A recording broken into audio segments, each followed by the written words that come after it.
Hi, everybody. I'm so glad that you're here. I wanted to talk about how our brains can make up stories in our own heads that haven't happened, may never happen, but we work ourselves up to making us believe they're going to happen, basically. So, with the holidays come in, I think that some of us have to be around people that we don't necessarily want to be around or maybe don't like, and it really starts to stress us out. So, our brains start making up all these stories that we play over and over in our heads, and we give ourselves anxiety and we start getting depressed thinking about it. But those things haven't happened. 90% of the time won't happen. Our brains are really an intricate place and can make up a whole lot of things that aren't actually fact.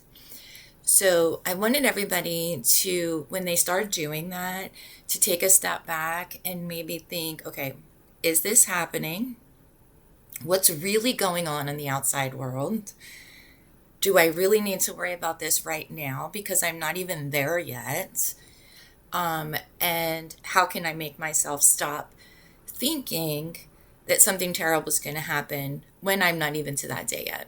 And I'm going to give an example so you can understand what I'm talking about.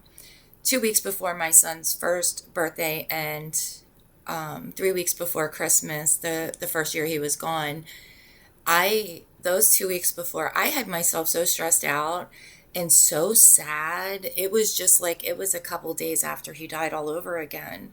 It was awful.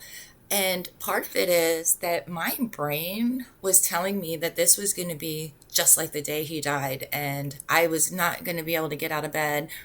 I was going to hit the floor again, like I had no muscles in my body. My soul was going to leave. My heart was going to stop, all because of his birthday and the first Christmas without him.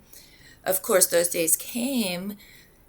His first birthday without him, I actually jumped out of a plane because he wanted to always go skydiving, and it was going to be his 30th birthday. So I jumped out of a plane and got a complete adrenaline rush, and the day was made less stressful because of the adrenaline rush. It was probably the best thing I did for myself, only because I wasn't stuck in that circle sitting in the house, like completely into my feelings. I was able to get out and do something that actually terrified me because, one, I'm afraid of heights, and two, I'm claustrophobic. And anybody that's ever skydived knows that those planes are really packed in like sardines.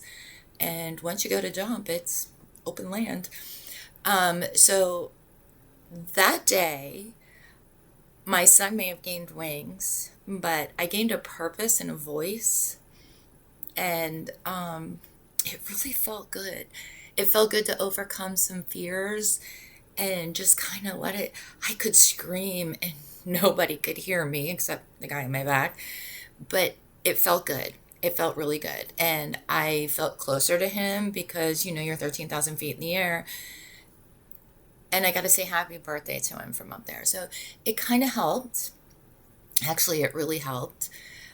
And then on Christmas, we all came together as a family, and everybody knew everybody was going to be down.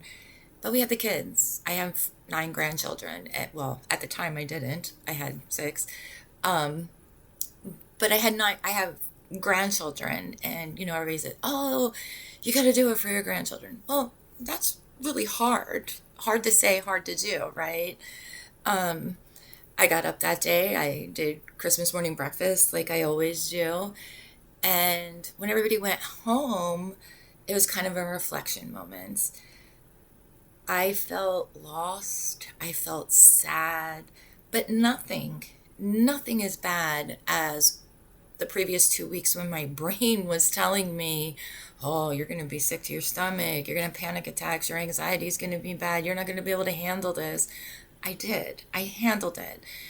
And even at the end of the day, when it felt terrible and it felt lonely and I felt lost without having a hug from my first true love, my firstborn, right?